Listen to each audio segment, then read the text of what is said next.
podcast do Publish News conversa nesse episódio com Sérgio Vaz, agitador cultural, poeta e autor de 8 livros. Sérgio é uma figura difícil de definir. Dizer apenas que ele é um poeta e um agitador cultural é pouco. São 35 anos de efervescência e poesia. Conhecido também como poeta da periferia, ele se considera um sonhador, uma pessoa que quer mudar o mundo ao seu redor, e de fato o muda. Criou a Cooperifa, projeto que há 22 anos leva cultura, leitura, poesia para a periferia e reúne centenas de pessoas todas as semanas na noite mais louca de São Paulo. Uma força da natureza que junta a Avenida Paulista ao Taboão e passa pelo metrô. Nesse bate-papo, ele conta pra gente como a leitura e a poesia surgiram em sua vida, dos bastidores do lançamento do seu novo livro, Flores da Batalha, de como podemos levar a leitura para mais pessoas, principalmente nas periferias, e da sua abordagem diferenciada e descontraída para se aproximar dos jovens. Uma conversa cheia de poesia e inspiração com o poeta da periferia, Sérgio Vaz. Esse podcast é um oferecimento da MVB Brasil, empresa que traz soluções em tecnologia para o mercado do livro. Além da MetaBooks, reconhecida plataforma de metadados, a MVB oferece para o mercado brasileiro o único serviço de EDI exclusivo para o negócio do livro. Com a PubNet, o seu processo de pedidos ganha mais eficiência. E já ouviu falar em POD, impressão sob demanda? Nossos parceiros da Livro são a referência dessa tecnologia no Brasil, que permite vender primeiro e imprimir depois, reduzindo custos com estoque, armazenamento e distribuição. Com o POD da Livro, você disponibiliza 100% do seu catálogo sem perder nenhuma venda. E também com o apoio da CBL. A Câmara Brasileira do Livro representa editores, livreiros, distribuidores e demais profissionais do setor e atua para promover o acesso ao livro e a democratização da leitura no Brasil. É a agência brasileira do ISBN e possui uma plataforma digital que oferece serviços como ISBN, código de barras, ficha catalográfica, registro de direito autoral e carta de exclusividade. Esse é o episódio número 271 do podcast do Publish News, do dia 29 de maio de 2023, gravado no dia 25. Eu sou o Fábio Errara e esse episódio conta com a participação de Thalita Facchini e Khalid Lourenço. E a edição de Fábio Errara. E não se esqueça de assinar a nossa newsletter. Nos seguir nas redes sociais, Instagram, LinkedIn, YouTube, Facebook, TikTok e Twitter. Todos os dias com novos conteúdos para você. E agora, Sérgio Vaz. Queria agradecer aqui o Sérgio pela participação e eu queria pedir desculpas no ar, que acho que é a primeira vez que eu me atraso numa gravação e tinha como ser justo com você, né, Sérgio? Perdão, mas estou muito honrado. Aqui, pô. Estou honrado de falar com você, né? Admiro o seu trabalho há um bom tempo. Eu lembro que eu fui no sarau da Cooperifa já são uns 10 anos atrás e foi uma coisa que me marcou muito. Então é um prazer conversar com você. Bom, prazer conversar com todos e todas também. Fico feliz pelo convite. E precisa voltar, porque estamos a milhão lá também. Continuamos lá, firme. Eu estava vendo no Instagram, que coisa incrível. Mas, Sérgio, eu queria começar pelo começo, né? Pelo óbvio. Mas sei que começou a trabalhar muito cedo, teve uma série de profissões ali.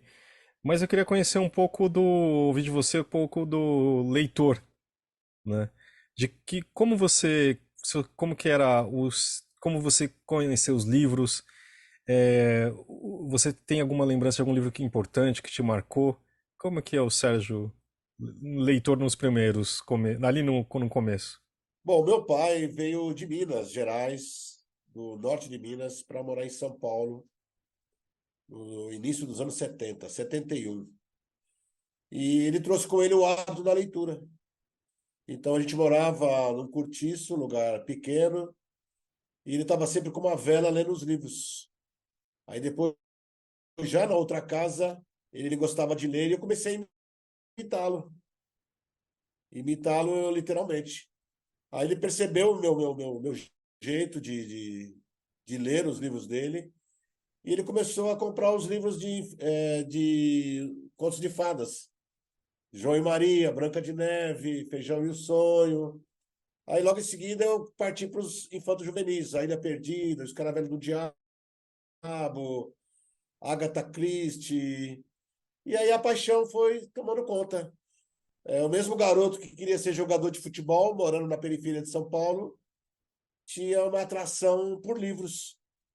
E por morar na periferia, num lugar violento, os livros faziam todo sentido de poder estar num lugar onde eu não tinha medo de estar, que era na minha imaginação.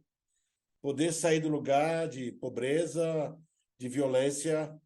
Então, quando eu estava nos livros, era o lugar que eu gostaria de estar. Então, foi paixão à primeira vista. Parece que um poema do, do Quintana que fala: quem lê um livro, quem lê um poema, salva um afogado.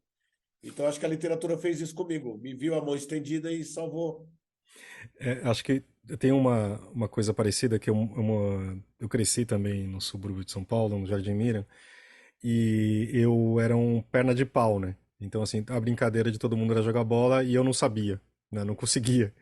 E eu encontrava nos livros, assim, também essa segurança, assim, sabe? Do tipo, pelo fato de ser um lugar não tão seguro também, mas...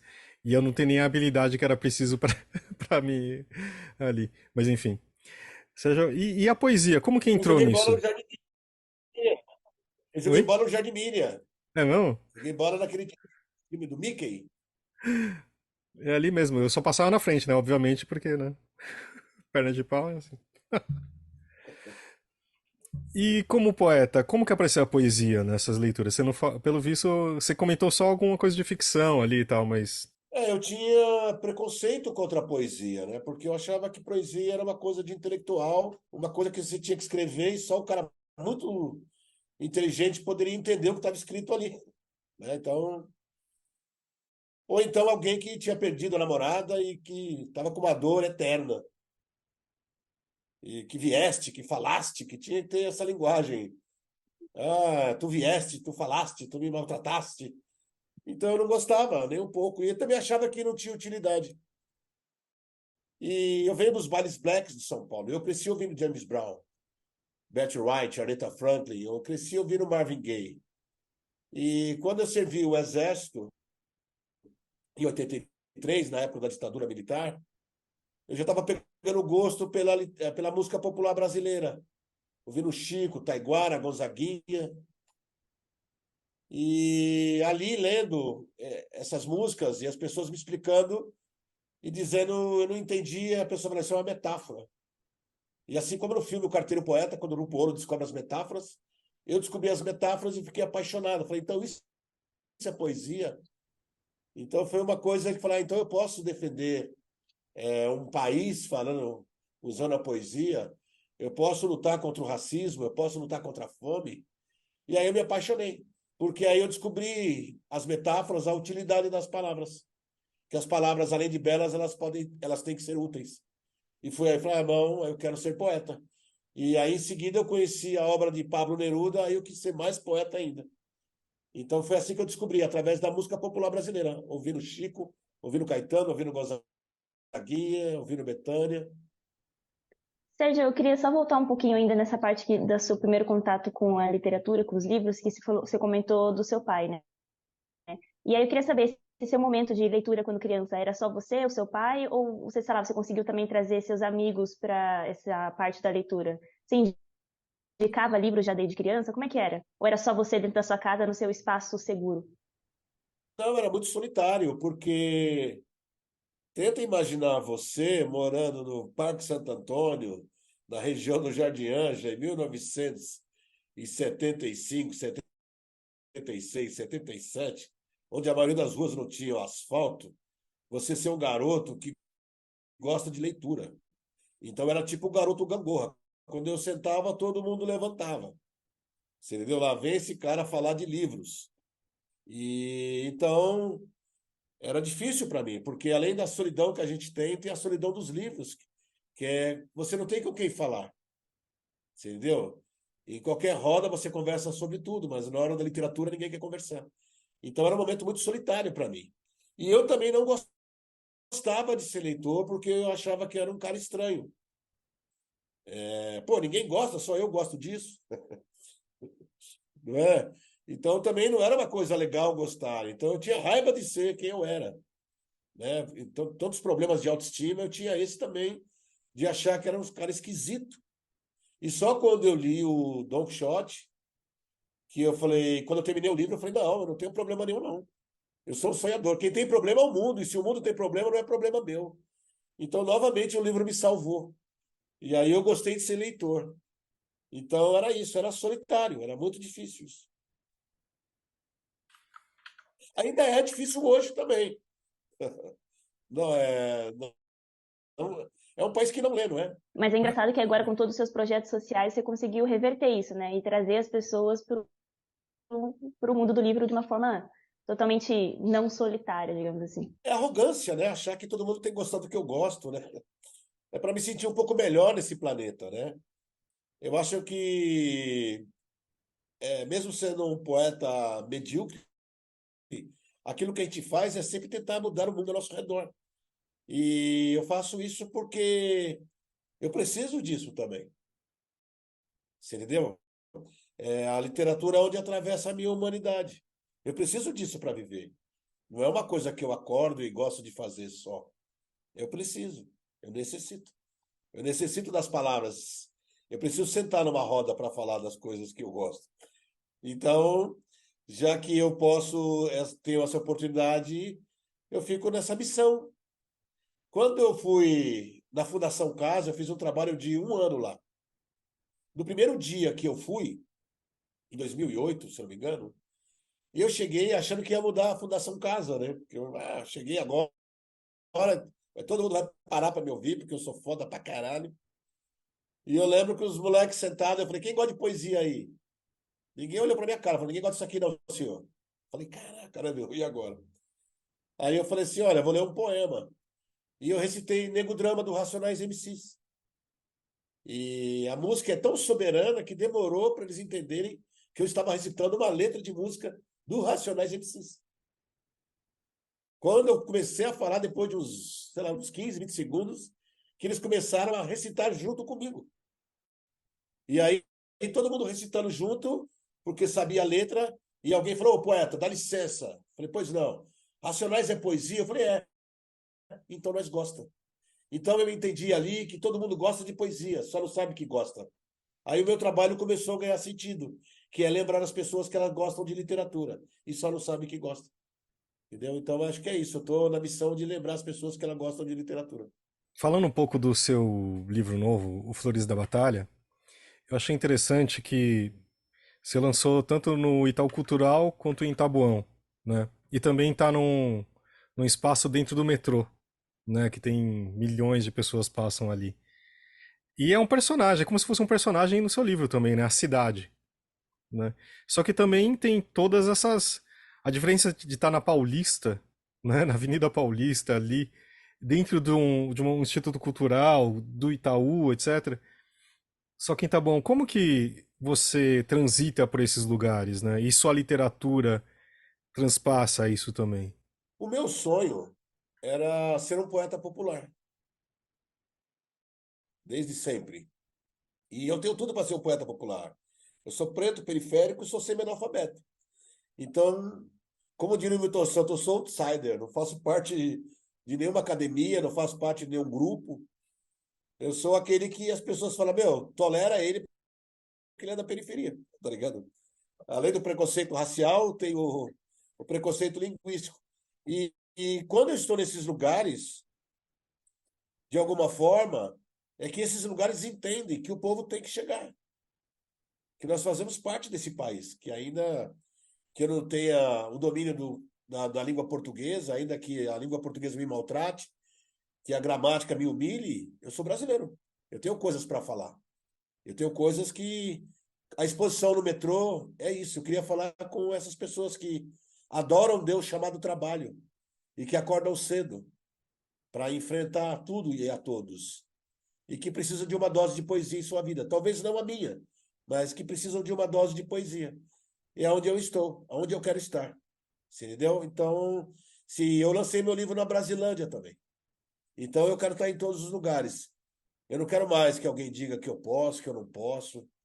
Pode dizer o que quiser de mim, mas vai ter que me aturar. Não podem me proibir. Já me proibiram demais, você entendeu?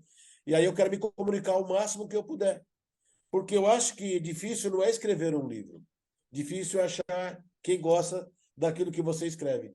Então eu estou atrás dessas pessoas, porque eu acho que sagrado não é quem escreve, sagrado não é quem escreve, sagrado é quem lê. Então eu estou atrás desse sagrado, que são as pessoas. E para encontrar, eu vou ter que andar mais do que os outros. Porque eu não estou na livraria, eu não estou na academia, eu não estou nas feiras, eu não estou na Bienal. Eu estou abaixo do radar, mas estou voando também. Pegando justo essa sua fala final, eu queria saber um pouco de como foi os bastidores ali do lançamento do seu livro. E mais precisamente dessa sua relação com o pessoal da editora, sabe? De realmente sei lá, ter a ideia de lançar o livro no metrô, de lançar na periferia, de lançar em lugares que realmente, que nem você citou, às vezes não é o tradicional, não tá lá só na livraria, não tá nesses lugares mais, enfim, que a gente está acostumado a ver o livro. Aí eu queria saber, como é que foi esse trabalho seu com o pessoal da editora para poder viabilizar esse livro e fazer projetos diferentes para levar para mais pessoas? Sérgio, deixa eu só completar a pergunta da Thalita. Eu quero dar um gancho e dar uma completada nessa questão de você lançar o livro em lugares como o metrô ou não tão convencionais. Eu queria saber sua visão sobre o acesso do livro na periferia. Para mim é uma questão muito importante, porque eu vim da periferia também, e foi muito difícil para mim ter acesso a uma livraria, a um livro. Eu peguei o livro por conta de influência do meu pai também, eu tive um histórico parecido. Então, assim, para o livro chegar, a gente sabe, para o livro chegar no Mitsutani, no Jardim Ângela, no Miriam, você não encontra uma livraria, uma banca de jornal, ao menos na minha época, na minha infância, não tinha. Eu queria saber essa questão, o que você acha do acesso, se você acha que isso tem mudado. Eu tenho um projeto chamado Poesia contra a Violência, que já há mais de 10 anos, praticamente toda semana, eu vou numa escola pública falar de poesia. Recitar, fazer oficinas, contar um pouco da minha história. É uma campanha de incentivo à leitura e distribui livros gratuitamente para os jovens. Então, eu trabalho com formação de leitor. O Sarau da Cooperifa tem um projeto chamado Várzea Poética. A Cooperifa patrocina 10 clubes de várzea da quebrada e eles têm que pagar os uniformes assistindo o sarau. Então, a Cooperifa paga para as pessoas ouvirem poesia. Eu estou nas escolas para os jovens para falar de poesia. Eu fiz um trabalho com o Sarau Asas Abertas, que continua fazendo esse trabalho, no presídio Adriano Marrei, para falar da importância da leitura dentro do sistema penitenciário, porque é um lugar onde as pessoas, infelizmente, têm tempo de ler. Fui na Fundação Casa. Então, eu levei toda essa bagagem para a editora e falei assim, eu sou esse cara, tá ligado? Eu não posso ir com vocês, é vocês que têm que vir comigo. Eu sei, posso não saber para onde eu vou, mas eu estou indo. Você entendeu? Então, para fazer nesses lugares, talvez tenha sido novidade para a editora, que abriu o coração e falou, não, tá bom, é isso mesmo. Então, você quer ir lá, nós vamos lançar lá. Lancei agora na Brasilândia, vou lançar agora no Grajaú, vou lançar agora no Pagode da 27, vou lançar no samba, o maior samba aqui, uma das maiores rodas de samba do Grajaú, eu vou lançar lá. Tá ligado? Por isso que eu tô te falando que é da hora ser livre, é da hora ser popular, porque eu posso ir onde eu quiser e as pessoas só podem me julgar. E o julgamento hoje não faz mais sentido para mim. Então, para mim, estar nesses lugares é honrar o tipo de literatura que eu faço. Porque eu não escrevo para a periferia, eu escrevo com a periferia. Eu não escrevo para os negros e negras, eu escrevo com negros e negras. Você entendeu? Então, eu não quero escrever sobre pessoas às quais eu não convivo. Então, eu quero estar, o meu livro tem que estar. E então, o que eu estou fazendo com isso? Eu quero desmistificar a literatura. Eu quero dessacralizar a literatura, como eu disse. Porque as pessoas acham que literatura é isso, que literatura é aquilo. Acha, e tem escritor que acha que para escrever tem que flutuar, entendeu? Que flutua, que acende um incenso, a inspiração vem do Olimpo, vem da onde? E eu quero dizer que não, que a literatura é uma coisa simples, que precisa estar diante dos olhos de todas as pessoas. Então, estar nesses lugares é tentar aproximar a literatura dessas pessoas, de quem realmente precisa de literatura. Quem está indo para o metrô que não precisa de poesia no dia a dia? A época que eu mais lia era quando eu pegava ônibus. Eu adorava sentar, pegar um livro e quando eu via já tinha chegado no local. Era maravilhoso. Eu ficava na fila, esperava o próximo, do próximo até ir sentado. Às vezes 1 hora e meia dentro de um ônibus, olhando a mesma janela todo dia. Se eu pudesse, eu fazia um projeto de lei. Só podia sentar gestantes, idosos, deficientes e quem estivesse lendo um livro. Tá ligado? Dá licença aí que eu quero ler um livro. Levanta aí. Eu gostei dessa ideia, hein? Ia ser boa. Não é arrogância? É. Mas então eu sou esse cara que eu sonho com as mãos. Eu tenho uma ideia e eu preciso praticá-la, porque não tenho mais tempo de ficar teorizando as coisas. Tá ligado? Então, se a pessoa não vai na livraria, eu vou até ela. O sarau da Cooperifa é quando a poesia desce do pedestal e beija os pés da comunidade. O que eu estou fazendo é tirando a minha literatura do pedestal e beijando os pés da comunidade. Sou eu que preciso das pessoas, as pessoas não precisam de mim. Então eu vou até onde elas estão e falo, dá licença, posso ler um poema para você? É isso. Aí a Global entendeu que eu não sou melhor. Aliás, eu sou talvez o menor escritor que ela tem, talvez, o menos inteligente, o menos não sei o quê. Mas eu sou um trabalhador, tá ligado? Eu sou um sonhador. Essa é a minha qualidade. Sérgio, aqui a gente fala com o mercado editorial em sua grande maioria, né? E falando um pouco de acesso também, a gente, claro que acho que deveria ter mais bibliotecas, são muito poucas, né? E também são muito vazias, isso que me assusta também ao mesmo tempo, né? Que não, algumas não são tão atrativas, tal. Mas você acha que, por exemplo, o fato das livrarias virtuais estarem em todo lugar, digamos assim, ajuda o acesso, pelo menos ao pessoal da periferia ou não? Ela ajuda para quem já lê. Eu acho que as editoras precisavam entender o seguinte: a periferia talvez esteja numa posição hoje que tem mais gente lendo do que na minha geração, por conta dos saraus, por conta dos slams, por conta das batalhas, não é isso? A editora, durante muito tempo, a editora e as livrarias não tinha livro de negros e negras, não tinha literatura indígena, não tinha literatura LGBT que ia mais, periférica, nem nada. Então ela esvaziou. Então virou um cemitério de madeira cortada, tá ligado?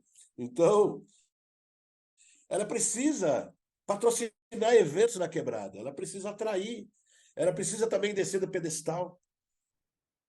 O meu livro agora ele foi adotado pelo MEC, no PNDL lá, PNLL, não sei o nome, PNLD. E ele vai estar em todas as escolas do ensino médio do Brasil. Por quê?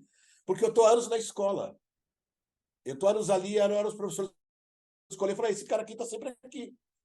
Entendeu? Então a editora precisa ser mais generosa, precisa ter um olhar de fazer campanhas práticas sobre leitura. Não adianta vender só para o governo. As vendas do governo são boas, mas precisamos fazer o que a pessoa gosta de ler.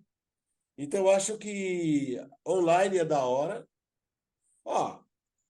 Ô Fábio, se você analisar, eu vou numa escola, o moleque fala assim, mas eu não sei o que escrever, certo? Eu não gosto de escrever porque poesia. Eu falei, então tá bom, entra, vem na lousa aqui. Tá bom. O que você fez no final de semana? Ele falou, não, eu fui lá no samba. Eu falei, ontem eu fui no samba. Sem contar, tava eu, fulano, ciclano, ciclano. Que música ele tocou? Pá, pá. Aí eu falei, ele escreveu um monte de coisa. Eu falei, tá vendo? Você escreveu uma crônica. Ele escreveu uma crônica? Eu falei, uma crônica, isso é uma crônica. Então, eu acho que a abordagem da gente na periferia, ela tem que ser mais simples, mais humilde. Então, essas campanhas, esse negócio do metrô, eu acho da hora demais. Talvez seja a coisa mais bonita que alguém já fez por mim ou que eu tenha feito. E amanhã poderia ser de outro autor, amanhã de outro. Uma brincadeira deu lugar para quem quer ler um livro.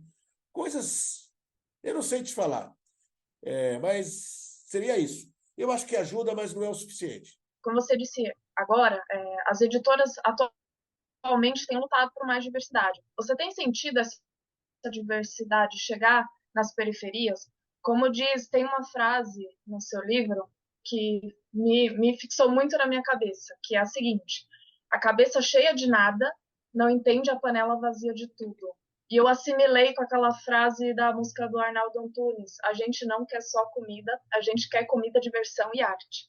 Ou seja, a periferia também é um potencial consumidor de arte, cultura e literatura. Só que muitas vezes a periferia acaba ficando, o aluno, o estudante acaba não consumindo, ou não sabendo, ou não gostando, porque não tem acesso.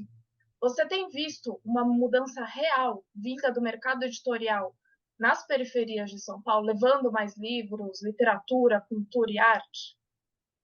Tanto é que as pessoas hoje que mais vendem, Conceição Evaristo, Jamila Ribeiro, Tenório, Itamar Vieira, o livro da Joyce Bert foi muito bem. Eu estou lendo agora o Água de Barreira, da Eliana Alves Cruz, é uma escritora super conhecida, Aquis Quintê, Salomão, Elisandra Souza, Jennifer Nascimento. Olha quanta pessoa, são todas que estavam há muitos anos trabalhando na periferia. Então, quando o mercado editorial falou, puxa, precisamos trazer essas pessoas, porque nós estávamos prontos, já trabalhando na periferia. Então, está cheio de gente aqui querendo uma editora, querendo estar na livraria. E seria legal se a editora entendesse que é necessário.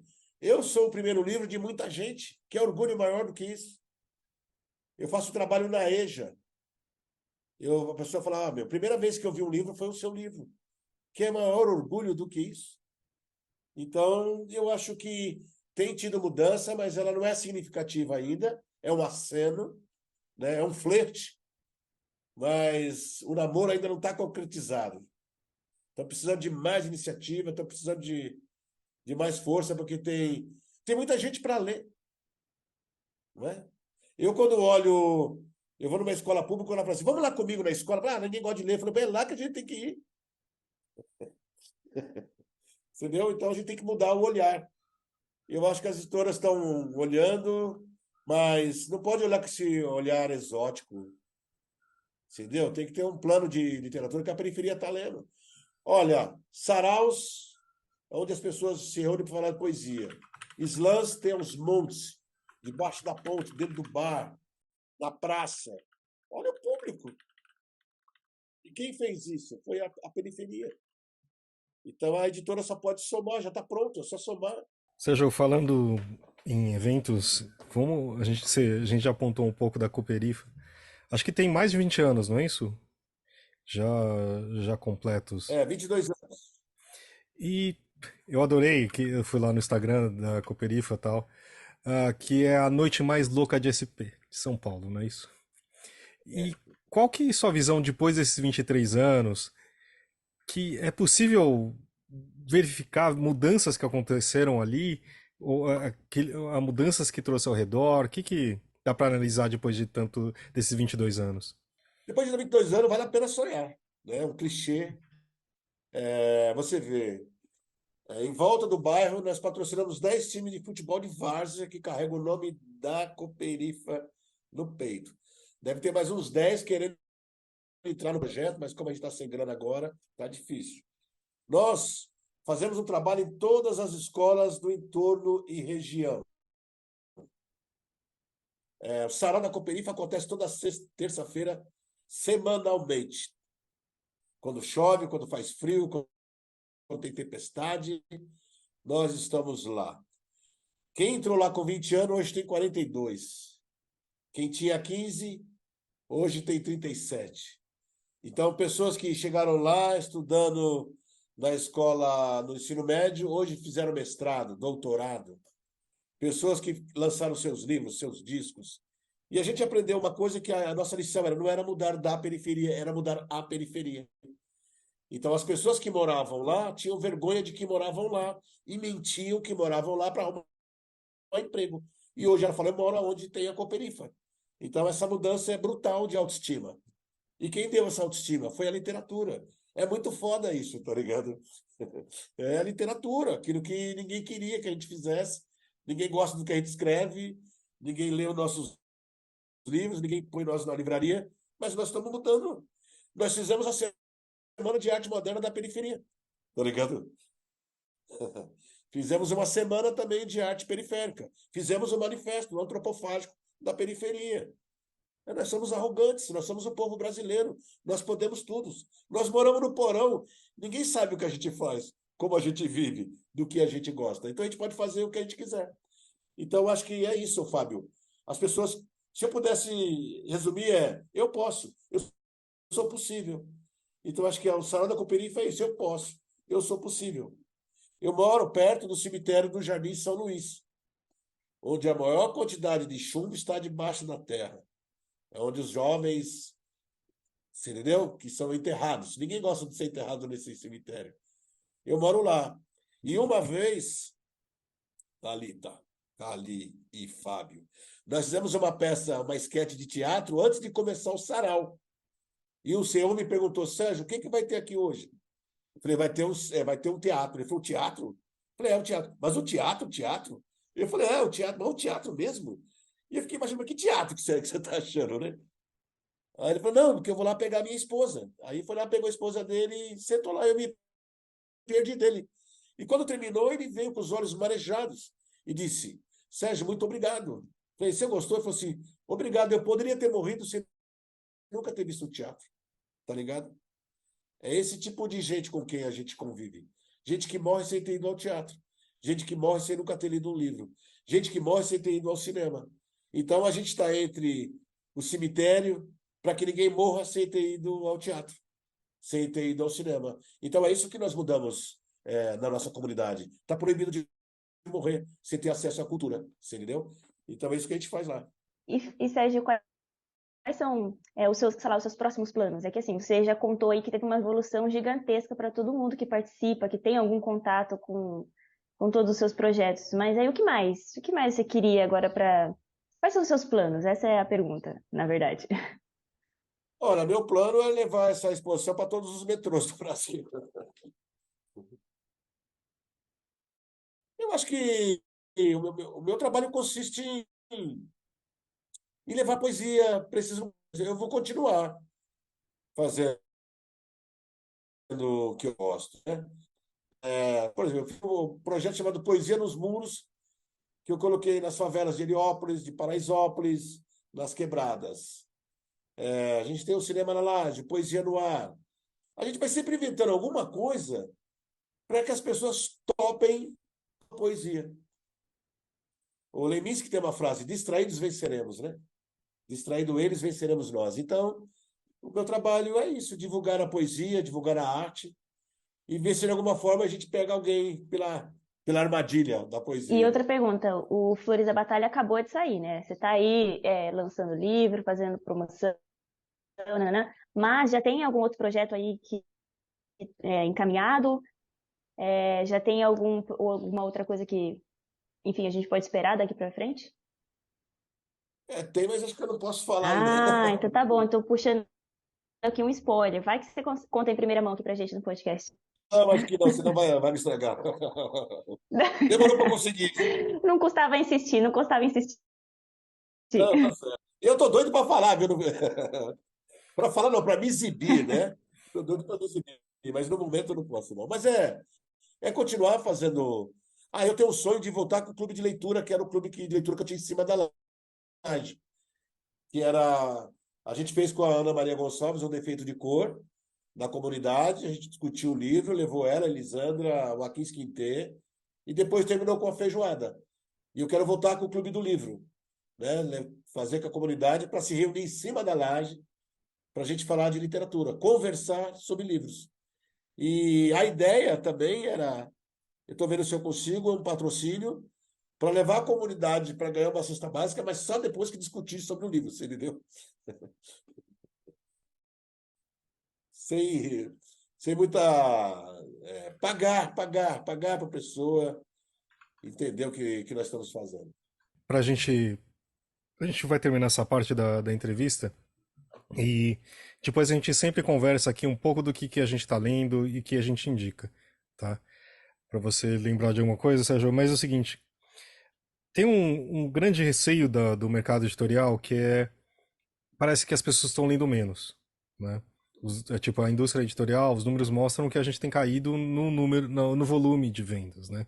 Quer dizer, tem menos livros sendo vendidos, que imagino que também que são menos pessoas lendo, né? E como você trabalha também muito próximo das pessoas, assim, como você acha? Você acha que você já deu alguns toques, mas como que trazer o jovem, e principalmente o jovem da periferia, para ler os livros? Pensando que os livros estão cada vez mais caros, sabe? Eu acho que assim, eles valem o valor que tem. O problema é que a gente não tem esse valor para pagar, né? A diferença é que a gente está ganhando menos, né? Digamos assim. E o livro tem um valor enorme, claro, que é super importante. Mas como trazer os jovens para a leitura e como é, nesse campo econômico que a gente vive e social, trazer, buscar eles para os livros, mais próximos do livro. Por experiência, eu acho que as editoras deviam levar seus autores, suas autoras, para conhecer o público. É impressionante quando eu vou numa escola, às vezes 500, 400 alunos, o tipo de perguntas que eles fazem. Eles não têm nem ideia do que seja um escritor, entendeu? Então, assim, começar a desmistificar a importância. Eu vou numa escola e um dia um jovem perguntou: poeta, me dá um bom exemplo para eu gostar de ler. Aí eu falei: quem lê, chaveca melhor.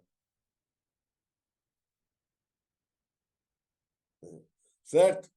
Aí todo mundo riu, a menina levantou: poeta, e nós, as minas que lê, acontece o quê? Não aceita qualquer chaveco, tá ligado? Então eu acho que a literatura ela precisa se aproximar dessas pessoas, elas estão doidas para ler. Geralmente eu levo 10 livros que eu pego nas editoras e sorteio. Eu já vi briga, eu não deu tempo de filmar, que eu queria filmar a briga na escola para viralizar, para quebrar um pau por causa de um livro. Você entendeu? E eu sempre levo 3 dos meus livros e sorteio. E dá briga. Então, pera lá, gente. Tem alguma coisa errada. Então, Fábio, eu acho que era se aproximar do jovem. Você entendeu? Por que o jovem vai fazer na livraria se ele não tem grana? Né? O que ele vai fazer na livraria se ele não tem grana? Mas será que se a livraria promover um sarau, ou se ela pegar uma batalha de MCs e falar: olha, essa aqui, o prêmio hoje é, uma, um combo do Machado de Assis. Eu vou patrocinar 30 livros para fazer um clube da leitura aqui. Eu fiz um sarau chamado Língua Afiada no Museu da Língua Portuguesa. As pessoas iam lá e, e, e levavam as escolas para ir lá. Na Bienal do Livro, na matéria da Folha, eu fui um dos livros mais vendidos da Bienal. Por quê? Porque eu passei a semana inteira lá, avisando para todas as escolas que eu fui que eu estava lá. Então, das 10 às 5 da tarde, às 6, às 18 horas, eu estava lá, trabalhando como um trabalhador normal, abordando as pessoas, abraçando, tirando foto, dizendo quem eu era, recebendo professores, recebendo alunos, tirando fotos. Não me fez um escritor menor. Não tirou nenhum pedaço de mim. Então, é isso. Acho que a gente precisava se aproximar de desmistificar o que é literatura, né? Eu acho que é isso. Eu não sei se eu estou certo. Talvez eu não entenda, mas eu estou dando exemplo do que eu faço. E eu queria sentar com esses editores e falar: vem comigo. Eu vou te mostrar onde tem um monte de gente que gosta de ler e que não tem dinheiro para os livros. Eu vou mostrar para vocês onde a gente pode fazer um projeto barato e que vocês podem valorizar a população para que elas gostem de livros. Não adianta eu convidar um artista, tá ligado? Para fazer uma propaganda assim: eu gosto de ler. Tá na cara que ele não gosta, tá ligado? Você entendeu? Não é assim que o jovem vai ler. Você entendeu? Então, eu acho que é isso, mano. Poderia ficar com você há muito mais tempo, mas A gente começou um pouco mais tarde de novo. Mas eu queria saber, Sérgio, tipo, o que você tá lendo e que você indicaria pra alguém? Algo bacana? Alguma indicação de leitura, alguma outra coisa que você acha que as pessoas que estão ouvindo a gente iam gostar? Bom, eu tô lendo agora Água de Barrela, da Eliane Alves Cruz. Eu indicaria Um Defeito de Cor, da Ana Maria Gonçalves. Eu li agora, depois de muita luta, Os Irmãos Karamazov, que eu adorei. Demorei para gostar de Dostoiévski, como O Crime e Castigo e O Idiota, mas eu recomendo Os Irmãos Karamazov. Eu li Torto Arado, que é um livro que eu gosto, do Itamar Vieira. Quem pode... Tá até aqui. Que minha filha tá lendo, eu li. Quem pode acalmar esse redemoinho de ser uma mulher preta, da Elisandra Souza. Rebeliões da Cesara, de Clóvis Moura. Acho que... Deixa eu ver aqui, filha. Eu gosto Grandes Sertões Veredas.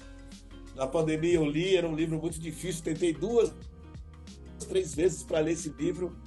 E depois que eu li, eu fiquei maravilhado. Eu acho que é por isso que ele é difícil, porque é bom, é que nem Bezetacil. Dói no começo, mas vai fazer um bem danado. Acho que foi a melhor resenha que eu já ouvi sobre. Muito bom, Sérgio. Cali, você quer... Carolina de Jesus. Muito bom. Obrigado pelas indicações, Sérgio. E você, Cali, tem alguma coisa para indicar pra gente? Eu tava de férias e aí eu tava lendo O Parque das Irmãs Magníficas, da Camila Salsa Vilada. E é um livro muito, muito, muito bom. É da Tusquets, O Seio da Planeta, e conta a história de um bando de travestis argentinas e enfim, a própria Camila que conta a história e ela vai contando a história de cada uma das amigas dela, né, que estão nesse parque, que ficam lá e que se tornaram amigas e que, enfim, compartilham uma vida, todas elas com seus problemas, enfrentando preconceitos e, enfim, é um livro muito bom e a Camila participou da última edição da Flip, se eu não me engano, então acredito que deva até, sei lá, ter mesas e outras discussões com ela na internet, principalmente na página da Flip. E eu acho que vale muito a pena ler esse livro. É muito bonito, é muito bem escrito. Essa é a minha indicação. Muito bem. E você, Kali? O que você indica pra gente? O livro que eu acabei de ler, que é Flores da Batalha. Não tem como eu não indicar. Olha só, você saiu bem, hein? Olha aí, cara. Não foi você que comprou, foi você. Fui eu. Periférica e leio literatura vinda da periferia. Eu consumo, tá? Eu consumo literatura periférica. Eu passo jus. Aí, Sérgio, Cali, esse livro é um sucesso de crítica. Tá todo mundo criticando. Não, é bom, gente. É bom. É bom. É bom. Vale a pena. E, Sérgio, eu só pra... de verdade. Contar um bastidor, e também foi a Kali que te indicou a primeira vez pra falar aqui, então... Com certeza tem uma fã, uma admiradora aí. Sou não vou fã. dar embora, não. E assim, eu me identifico. Eu me identifico, assim, você abre o livro, você tem uma poesia chamada Jorge Ben. Eu vejo muito da minha cultura aqui dentro, entendeu? Então, assim, recomendo. Vocês vão gostar. Da hora. Obrigado, viu? Eu vou fazer... maltratar seus olhos. Eu tenho uma certa vergonha disso, mas eu vou indicar um trabalho que eu fiz, né? Eu trabalho em uma empresa de audiolivros, não sei se todo mundo sabe, chama Toca Livros, mas eu cuido do contato com as editoras, tudo, além de fazer esse podcast maravilhoso. Mas em algum momento o Clayton, que é o diretor artístico, falou assim, vamos fazer um livro aqui. Foi o primeiro livro que eu quis trazer para Toca Livros, que é o 1984, né? Que acho que, infelizmente, continua atual, cada vez mais, mas eu fiz o papel do O'Brien, que é o torturador. Vai entender por quê. Mas tudo bem. O Cleiton falou que eu sou uma pessoa fria e que tinha algo que tinha a ver com o personagem. Mas, enfim. Mas é um livro incrível, eu acho que eu não estraguei tanto, sabe, nessa parte. Eu acho que vale ler em todas possibilidades dela, né? Tipo, tanto tem várias versões super bacanas. Eu indico da Antofágica, tem da Companhia, que foi a primeira que a gente que lançou no Brasil, né? Mas essa da Toca Livros é bem bacana. O ator principal é o Rubens Caribé, que nos deixou o ano passado. É um ator super talentoso, de uma voz absurda. E eu fiz um pequeno papel, então se você quiser, vai ser rapidinho, mas vale muito a pena também, porque é um livro que a gente precisa passar por ele de um jeito ou de outro. Mas é isso. Gente, só para complementar, não tem nada a ver não com o personagem, gente. A Thalita tá aqui para confirmar. O Fábio é um fofo. Não tem nada a ver com o personagem. É mesmo. Mas obrigado. Sérgio, é um prazer realmente, te ver assim, falar é muito bacana, ver o seu entusiasmo, e a sua poesia tá na entrevista aqui também, sabe? Nas suas respostas, realmente foi uma lição e, muito bacana mesmo. E acho que eu vou pegar, assim, acho que seria legal deixar um contato seu, se as editoras quiserem te procurar também, nessa luta também acho que vale a pena, tá bom? Vai estar aqui na matéria, o contato aqui com o Sérgio e o pessoal da Cooperife. Obrigado, cara. Bom, Cali, Thalita, Fábio, obrigado a vocês. Foi da hora. Foi bom para vocês? Para mim foi da hora, tá suave, tá tranquilo. Foi muito bom. Obrigada. Qualquer coisa me liga que eu passei. Muito obrigada. Eu queria só Valeu. completar o que o Fábio disse, que a sua poesia mesmo está nas suas respostas e nas coisas que você fala e do jeito que você fala. Então, gostei bastante da nossa conversa. Muito obrigada. Obrigada. Valeu, gente. Até mais.